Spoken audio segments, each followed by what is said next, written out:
even think about changing that dial, sweetheart, because I'm going to be teaching you 10 things that you must know before purchasing an RV. Now, if you're looking for the RV dummy, Dr. Dave is he's traveling a little bit this week, and my name is Matilda L'Mishpacha, and I'm going to be hosting the show. If you like me, give me a like, check off that little like button. But Dr. Dave will be back pretty soon for sure.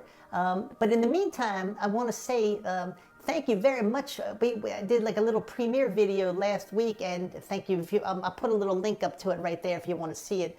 That was kind of like my premiere. I am the owner of Mishpacha Family Campground. It's known as the world's quietest campground. If you're interested, just check us out. We're on the World Wide Web, as they say. But let's get right into today's topic.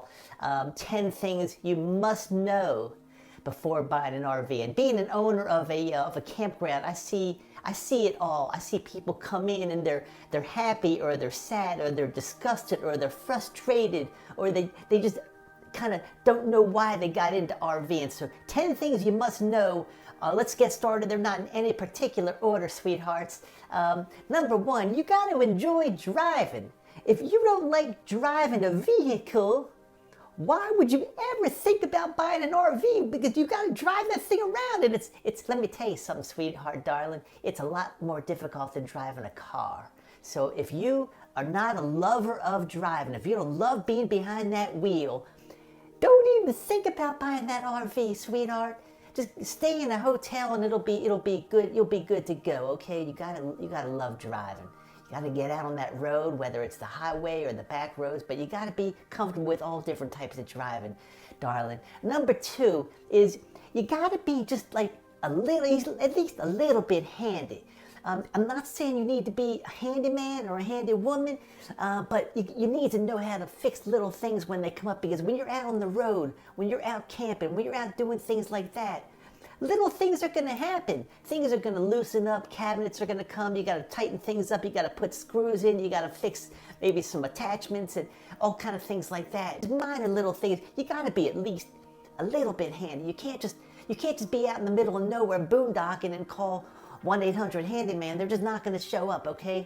Number three, and I know Dr. Dave talks about this all the time, and I'm a big fan of this. I truly believe you got to buy only what you can afford. You can't say, I deserve this, I worked so hard, I deserve it, and then go take out one humongous big RV loan, and then you're kind of stooped for the rest of your life. You can't do that kind of stuff. And it's not only the purchase of the RV, but there are going to be things that come up. It's costly to operate and run an RV and put fuel into it and camp and all the improvements and repairs.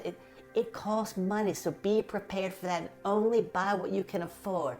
Please, darling, please help me out there on that one. Number four. Let's go to number 4 before we do number 5. That's always a good idea. We like to go in order.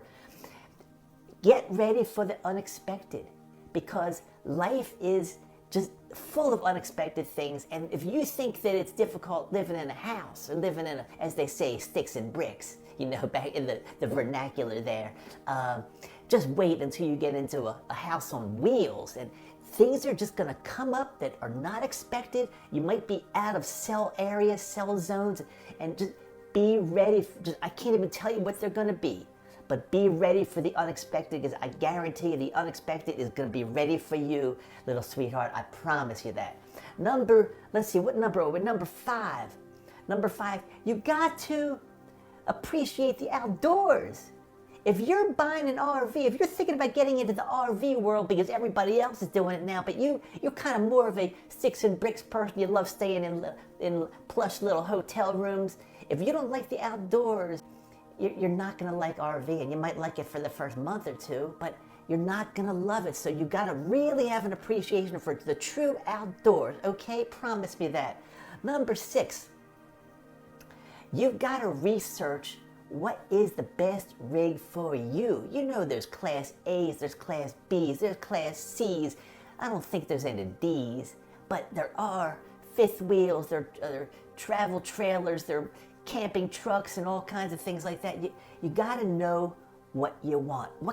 How large, what kind of vehicle do you want to be driving, like a motorhome? Do you want to be towing something? You got to think about that and do all the research and figure out what rig is going to be best for you. Just don't walk into a dealership. Don't let them suggest something. You've got to know ahead of time. You've got to know ahead of time what is best for you. Number 7, right? Number 7. You've got to be comfortable in small spaces. Let's face it.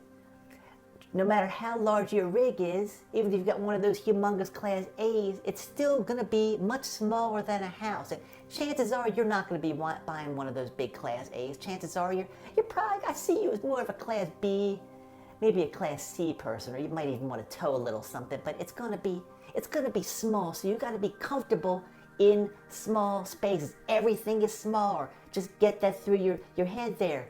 Okay? Number 8. Number 8. This is a little bit touchy here, but you've got to be okay dumping gray tanks and black tanks. Gray tanks, of course, the gray water tank is the water that comes out of the sink, the shower. You know, it's soapy. It's got stuff like that. The black tank is the stuff that comes out of the toilet, and you got to be comfortable dumping those tanks, because let me tell you something. It's not always clean, and you might make mistakes, and you might get poop on your face and things like that. If you have no interest in that, you shouldn't be RVing. You shouldn't be doing it. So just remember, the things that might not be the most fun in the world, and maybe things that gross you out a little bit, but after you do them for a while, they're pretty easy, but you got to be okay doing them. Number 9, know what to look for when looking for your rig. Now, that's a little bit different than whether you want a Class A, a Class B, a Class C.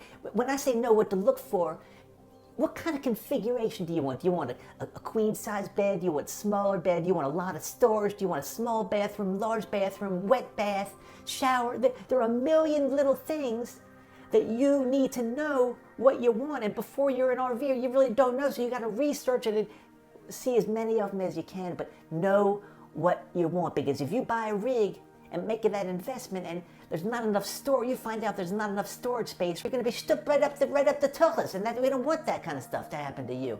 Number 10, know where you want to camp. Now, you don't have to make the itinerary before you buy the RV, but know what kind of camping you want to do. Do you want to be primarily staying in RV campgrounds? Do you want to be off-road? Do you want to be doing a lot of boondocking on BLM land? Do you want to be staying at the Cracker Barrel? Know roughly what kind of camping you want to be doing or where you want to be going, because that's going to really affect not only what kind of RV you're going to buy, but what kind of configuration, what kind of suspension. There's so much to know. You know, do you want to be riding a lot in the snow? Do you want to be in the mountains? That you need to know this kind of stuff before you just go out and buy an RV. So those are 10 things that you really need to think about quite seriously before you go out and purchase that RV, honey. And I think, again, I hope this helped you. If you like it, give me a little like down there. It'll help Dr. Dave. It'll help the RV Dummy channel. And if you like seeing me, if you want to see me on future videos, let Dr. Dave know. Let him know, and we'll be back with more. Our plan, our goal is to help you in your RV life run smoother, happier, healthier, without crazy things happening to you. We want to see it we want to see it. You have a lot of fun, but there's a lot of stuff to know before you just go out and buy an RV rig. See you next time. I am Matilda L'Mishpacha, and I'll see you. Thanks again to Dr. Dave while he's traveling to let me do his show for him. See y'all later. We love you.